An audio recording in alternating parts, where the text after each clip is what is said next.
आप सभी को पता है कि आज 12 जनवरी है। क्या है आज? 12 जनवरी। और 12 जनवरी को हम लोग बनाते हैं राष्ट्रीय युवा दिवस। क्या मनाते हैं? राष्ट्रीय युवा दिवस। राष्ट्रीय युवा दिवस हम हमारे स्वामी विवेकानंदा, कौन? स्वामी विवेकानंदा के जन्मदिन के अवसर पर राष्ट्रीय युवा दिवस के रूप में इसको मनाते हैं।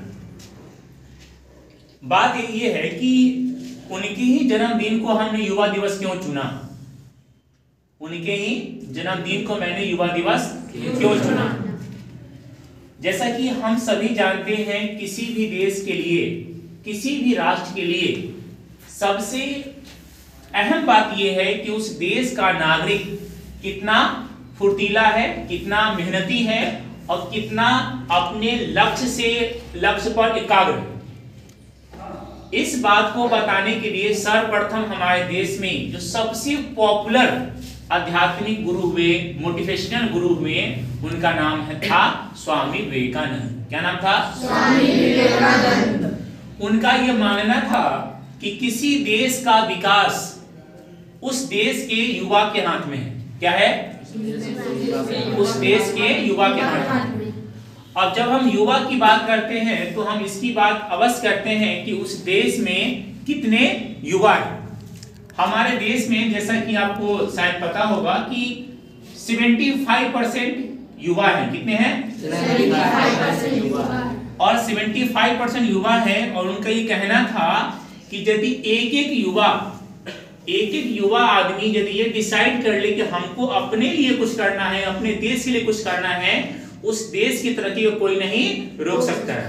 जैसे समझिए एक परिवार में 3-4 लोग हैं और यंग लोग हैं, बिल्कुल फुर्तीला है ना, अपने लक्ष्य पर केंद्रित हैं, और उनमें से जो लोग काम करेंगे सबसे ज्यादा तरक्की उस परिवार की होगी।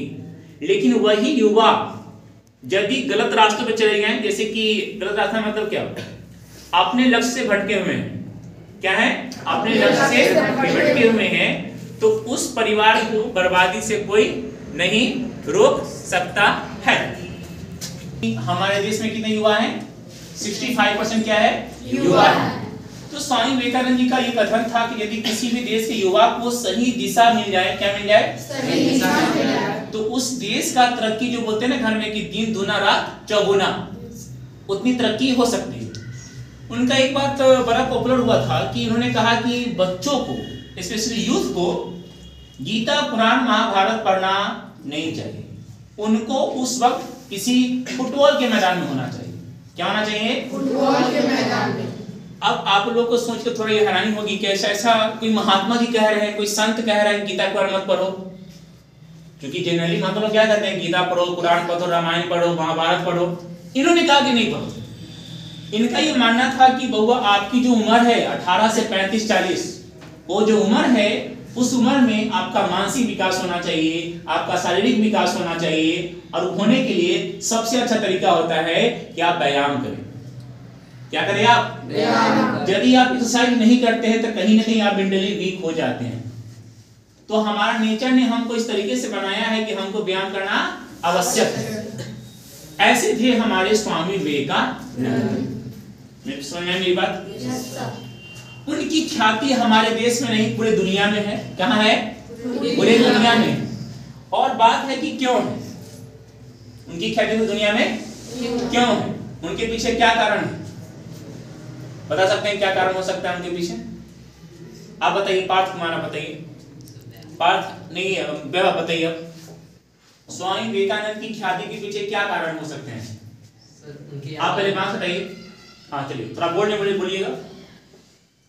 सर, उनकी यादों में हम राष्ट्रीय युवा दिवस मनाते हैं। ठीक है, क्योंकि उनका उस दिन जन्म हुआ था। ठीक है। मैंने कहा उनकी ख्याति इतनी क्यों है, इतना फेमस क्यों है हमारे पूरे युवाओं को स्वामी विवेकानंद? क्योंकि सर वो युवाओं के लिए। ठीक है, कोई बात नहीं, बैठिए। देखिए, उनकी ख्याति का सबसे सुनहरा पल स्टार्ट होता है जब वो अमेरिका जाते हैं। कहाँ जाते हैं? अमेरिका में होता है धर्म सम्मेलन। कब होता है? धर्म सम्मेलन। और उस धर्म सम्मेलन में 1893 ये धर्म सम्मेलन में क्या होता है कि उससे पहले भारत के बारे में विदेश लोगों का यानी पश्चिम के लोगों का उतना बड़ा नजरिया नहीं था। वो हमारे धर्म संस्कृति को उतना अच्छे नजरों से नहीं देखते थे। लेकिन जब स्वामी विवेकानंद जी गए विश्व धर्म सम्मेलन में, उनकी बारी ऐसा कहा जाता है कि सबसे आखिरी में थी, शुरू में तो बिल्कुल नहीं रही होगी, अंतिम में थी बारी उनकी। लेकिन जब उन्होंने संबोधन करना शुरू किया तो पहला जो सेंटेंस बोला, उन्होंने क्या कहा? क्या बोला पहला सेंटेंस? बोलिए, सही से बोला, sisters and brothers of America, यानी कि मेरे अमेरिका के प्रिय भाई और बहनों। अब ये वाली बात उससे पहले किसी ने नहीं बोला था। कहां? अमेरिका के धर्म सम्मेलन में, शिकागो शहर थी। कौन शहर था? शिकागो। और ऐसा कहा जाता है कि जितना उनको टाइम दिया गया था बोलने के लिए, उससे ज्यादा देर तक तालियां बजी। क्या बजी? तालियां, क्योंकि उनको लगा कि एक संत महात्मा ऐसा है जो कि इस तरह की बात इससे पहले कहीं उन्होंने नहीं सुना था। कि कहां भारत की देव, कोई भारत से कोई एक आया महात्मा या बोल रहा है dear sister and brothers of American. वहां से भी ख्याति करना शुरू हो गया। उसके बाद उनकी विचारों का पूरे यूरोप में और अमेरिका में इतना तेजी से प्रचार प्रसार हुआ कि लोगों को वहां के लोगों को भारत के बारे में पूरा सोचने का तरीका बदल गया। ऐसा कहा जाता है कि जब एक बार वो अमेरिका के शहर में घूम रहे थे तो उनसे पूछा कि महात्मा जी आप लोग ये जो वस्त्र पहनते हैं, आप इसी देखिए वस्त्र उनका वस्त्र कैसा, एक कपड़ा पहने हुए हैं, ये कौन सा वस्त्र है, ये कौन जेंटलमैन है? आप लोग जेंटलमैन नहीं है। तो उन्होंने कहा कि मेरे प्यारे दोस्त, आप जिस देश से आते हैं उस देश का जेंटलमैन आपका टेलर बनाता है, आपका दर्जी बनाता है, और हम जिस देश से आते हैं उस देश का जेंटलमैन वहां की लोगों की विचार, गुण, कैरेक्टर बनाता है। अब ये बात उन अमेरिका लोगों के लिए क्या था? वो एक तगड़ा चमाटा था, बोलते हैं चमाटा, उनके समझ में आई, उनकी बातों पर था। तो ये थे हमारे स्वामी विवेकानंद, जिन्होंने युवाओं के लिए सबसे बड़ी प्रेरणा का स्रोत अभी भी हैं और रहेंगे। आपको पता होगा डॉक्टर एपीजे अब्दुल कलाम, उनके भी आदर्श कौन थे? स्वामी विवेकानंद। और मैंने कितने बड़े ऐसे महान नेता हुए, महान लोग हुए जिनके आदर्श कौन हुए? स्वामी विवेकानंद हुए। समझ में आई? तो उनकी पॉपुलैरिटी का सबसे बड़ा कारण क्या था? कि वो सीधा मैसेज युवाओं को दिया। क्या दिया? युवाओं को दिया कि आप जिसको चाह लेते हैं आज न कल हो जाता है। समझे कि नहीं समझे? और उन्होंने सबसे अच्छी बात ये कहा कि आपको भगवान में विश्वास है या नहीं है। क्या है या नहीं है हमको नहीं पता, लेकिन यदि आपको अपने आप में विश्वास नहीं है, क्या नहीं है? अपने आप में विश्वास नहीं है, तो आप मान लीजिए कि बउआ आप किसी पर विश्वास नहीं कर सकते। ठीक है, इसलिए उन्होंने कहा कि पहले अपने आप पर विश्वास करना सीखिए। आप ये मान लीजिए कि ये काम को हम ठाने हैं तो इस काम को हम कर सकते हैं। क्या कर सकते हैं? कर सकते हैं। और पहले आपको खुद ही मानना पड़ेगा, दूसरा तो बाद में आएगा बउआ ना। लेकिन हम लोग पहले खुद मानने को तैयार होते हैं क्या? नहीं होते। करने से पहले 10 बार सोचते हैं कि हमसे होगा कि नहीं होगा। तो महात्मा जी ने क्या कहा, स्वामी विवेकानंद जी ने, कि आपको विश्वास कहां करना पड़ेगा? अपने अंदर करना पड़ेगा। समझ में कि नहीं? और इसीलिए पूरी दुनिया में इनकी बड़ी ख्याति है, क्योंकि इन्होंने जिस तरह से संस्कार को समेटा है। जो समेटा है, हम लोग भले ही कितना शिक्षित हो जाए, क्या हो जाए, कितना भी शिक्षित हो जाए, लेकिन यदि हमारी शिक्षा दीक्षा में संस्कार नहीं आएगा उसका कोई काम नहीं है। कोई काम है? कोई काम नहीं है। तो इसीलिए हम लोगों का ये प्रयास रहेगा कि हमको न सिर्फ शिक्षित होना है बल्कि संस्कारों के साथ शिक्षित होना है। क्या होना है? संस्कारों के साथ शिक्षित होना है। समझ में आ गई? और हमें अपने जीवन की एकाग्रता बढ़ाने के लिए, अपने लक्ष्य को हासिल करने के लिए हमें परस्पर निरंतर मेहनत करते ही चलना है, ताकि उस लक्ष्य को ध्यान रखेंगे तो हमको उस लक्ष्य की प्राप्ति होगी। और जब वो प्राप्ति होगी तो उससे खुशी पूरे देश में फैलेगी। और काम को ऐसा करना चाहिए। एक किताब है जिसका नाम है थॉट्स टू इंस्पायर। ये किताब स्वामी विवेकानंद जी के द्वारा लिखी कही हुई बातों को इसमें संकलित किया गया है। इनमें जो पहला विचार है, जो कि आई थिंक सारे बच्चों का बहुत फेवरेट है, इन्होंने कहा क्या, देखिए बहुत सारी बातें हैं, तो मैं पहली बात उनको पढ़ के बताता हूं। इन्होंने कहा क्या, टेक अप वन आइडिया, क्या करिए हुआ, टेक अप वन आइडिया, मतलब एक विचार आप लीजिए, कोई एक विचार, make that one idea your life, आप उसी विचार को अपना जीवन बना लीजिए। एक विचार लीजिए, उसको अपना क्या बनाइए, जीवन। थिंक ऑफ इट, उसके बारे में सोचिए। ड्रीम ऑफ इट, उसके बारे में, सपना भी सोचेंगे तो उसी के बारे में। And live on that idea, और उस आइडिया पर ही आपको टिके रहिए, चाहे संकट पानी तूफान कितना में डगमगा नहीं होना है। Let the brain muscle nerve every part of the body, हमारे बॉडी का दिमाग नस सब कुछ ब्लड सब कुछ क्या करेगा, be full of that idea, उस आइडिया से क्या होना चाहिए, पूरा भर दीजिए अपने आप को भी। एक विचार लीजिए, उसके बारे में सोचना है, उसको ही समझना है, और पूरे बॉडी में से वही विचार चलना चाहिए। समझ में आई? थोड़ा कठिन बात है, क्योंकि हम लोग न जाने वो एक सेकंड में कितना सारा चीज सोचते हैं और खत्म कर लेते हैं। लेकिन इन्होंने क्या कहा, एक विचार लीजिए, क्या लीजिए, एक विचार लीजिए। And just leave every other idea alone, और जितने सारे आइडिया आपके पास सबको छोड़ दीजिए, but take up one idea. This is the way to success, यह सफलता का कारण बनेगा आपको। That is way great spiritual giant are produce, अब ऐसे सबसे महान आध्यात्मिक ज्ञान आप में प्रोड्यूस होगा जब आप एक थॉट में रहेंगे तब। ये बात समझ में आई कि नहीं समझ में आई? इस पूरे कोट का जो इसेंस है कि हमको 75 दिमाग नहीं लगाना, किसी एक विचार को लगाना और उसी के बारे में सोचना है। हर हमारा बोलते हैं ना कि रक्त का कण कण उसी के बारे में सोचेगा, उस विचार के बारे में।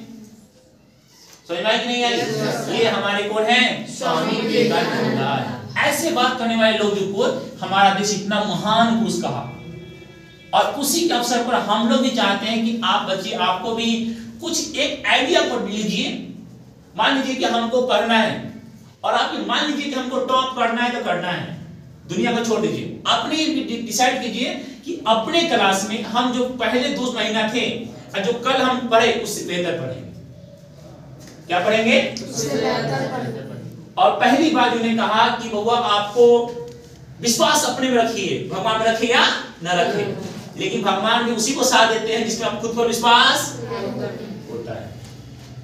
खुद पे विश्वास नहीं हुआ, आप कितना भगवान को मान लीजिए, कोई साथ देने वाला आपका नहीं है। समझ में नहीं आई? तो इनका ये कहना था बउआ कि सबसे दिव्य शक्ति, शक्तिमान, सर्वशक्तिमान आप ही हैं, और ये पूरे ब्रह्मांड की रचना जो हुई है बउआ, उस सारी चीज आपको हेल्प करने के लिए हुई है। क्या करने के लिए हुई है? आपने सुना होगा लोग कहते हैं भगवान मेरा साथ ही दे रहा है, देंगे साथ भगवान आपको, आप पहुंचोगे तो सही। समझ में आई कि नहीं? पूरे ब्रह्मांड की जितनी शक्तियां हैं, सारी शक्तियां आपको हेल्प करने के लिए बनी हुई है, लेकिन आप उस तो थोड़ा अपनी जो बोलते हैं ना कि एक पर्दा आप हटाइएगा तभी तो देखने के लिए। ये हमारे कौन है? स्वामी विवेकानंद है। पूरा बात बताने का तो बिल्कुल टाइम नहीं है, पूरा चीज पढ़ने का। आप लोग को हम कभी भी बताते रहेंगे, पूरे थॉट इसमें लिखे गए हैं। कुछ और थॉट बताते हैं। एक उनका बड़ा पॉपुलर थॉट है, शायद आपको पता होगा कि उठो जागो, क्या उठो और जागो, और जब तक नहीं रुकना है तब तक आपका लक्ष्य प्राप्त न हो जाए। क्या मतलब है?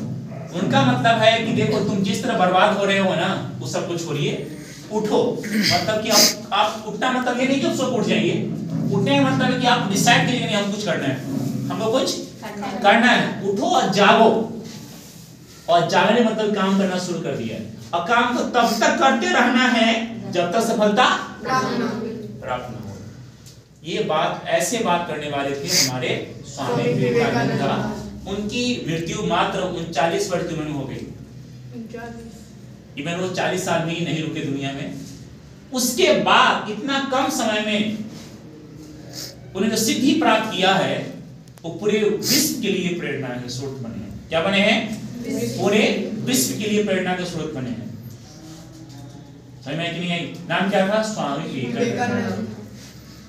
और आपने सुना होगा कि कवि की दुआ है कि कबीरा जब मैं पैदा हुआ मैं रोया जग हंसा। क्या? मैं रोया जग हंसा। और उनका ये कहना है कि जब हम दुनिया से चले तो हम हंसी और पूरा जग रोए। ऐसा काम कुछ कर नहीं, कुछ ऐसा कर चले, काम कुछ ऐसा कर चले दुनिया से कि जब आप जाएं तो लोग के लिए क्या हो, आंसू आए और आप खुशी से जा रहे हो, वाह जो करना था सो कर दिए। ये जीवन का उद्देश्य समझाया इन्होंने, किन्होंने? स्वामी विवेकानंद ने। क्या समझाया? जीवन का उद्देश्य क्या है आपका?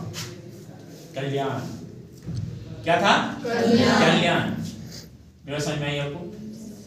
ये थे कौन? हमारे स्वामी विवेकानंद।